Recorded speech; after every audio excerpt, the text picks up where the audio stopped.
नमस्कार मंडळी, शोभा स्वाद मराठीमध्ये आपले खूप खूप स्वागत आहे.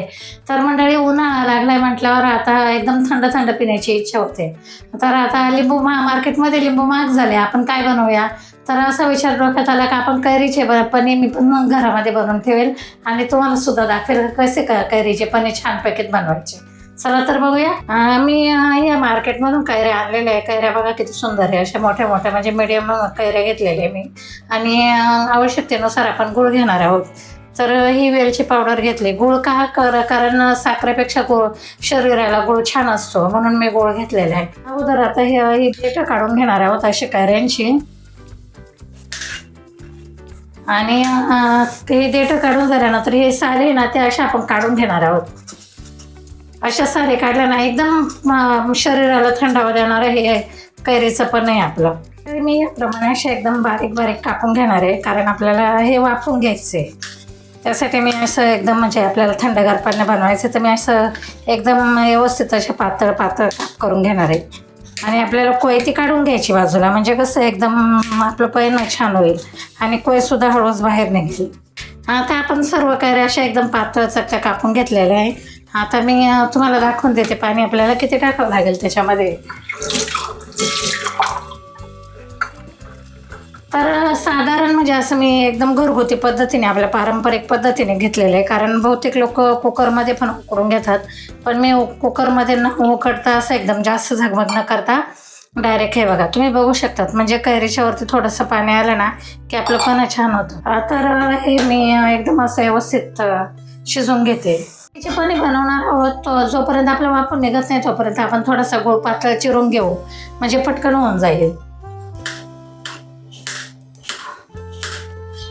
तर आपलं हे पण शिजलेलं आहे बघा, कैरी आपले छान शिजून गेलेली. आता ती मी गाळून घेते. हे आपण मध्ये मिक्सरमध्ये वाटून ना एकदम छान असं घेळ तयार होईल बघायचं.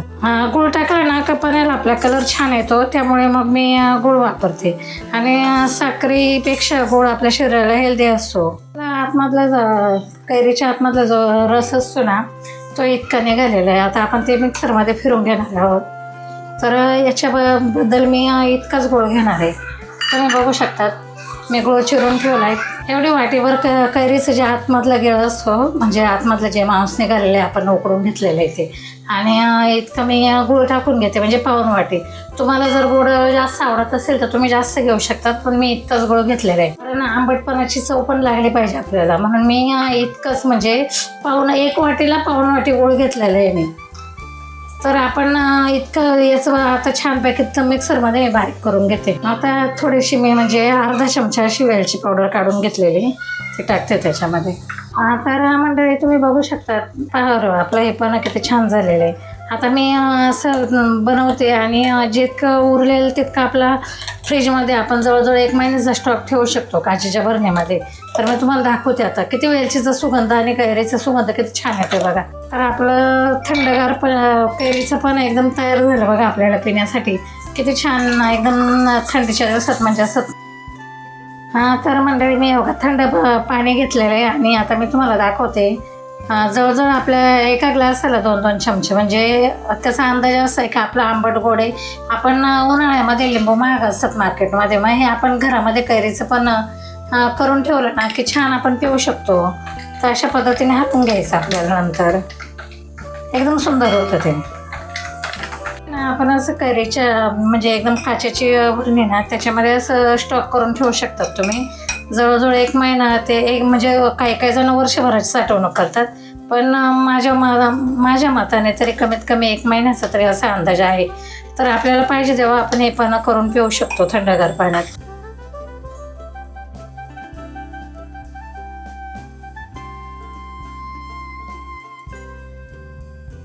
तुम्हाला आमंत्रण देते कडक उन्हाळ्यामध्ये या थंडीमध्ये असं कैरीचं पण थंडगार कैरीचं पण प्यायला.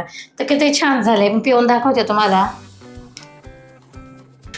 एकच नंबर, जास्त आंबट नाही गोड नाही, छान चव आली, इतकी सुंदर चव आली. तुम्ही सुद्धा माझ्या पद्धतीने नक्की कैरीचं पण करून बघा, कारण मार्केटमध्ये आता लिंबू खूप महाग असतं आणि आपल्याला हे कैरीचं पण खूप खरोखर छान म्हणजे एकदम थंडगार शरीराला. आणि आपण साखर न वापरता गुळाचा वापर केलेला आहे, त्यामुळे तुम्ही नक्की माझ्या पद्धतीने कैरीचं पण करून बघा आणि आवडल्यास व्हिडिओ लाईक करा, शेअर करा, सबस्क्राईब करायला विसरू नका. नक्कीच सबस्क्राईब करा. तुमच्या आशीर्वादाने मी 500पर्यंत तर आता चालले, पण तुमची सर्वांची कृपा माझ्यावर राहू द्या.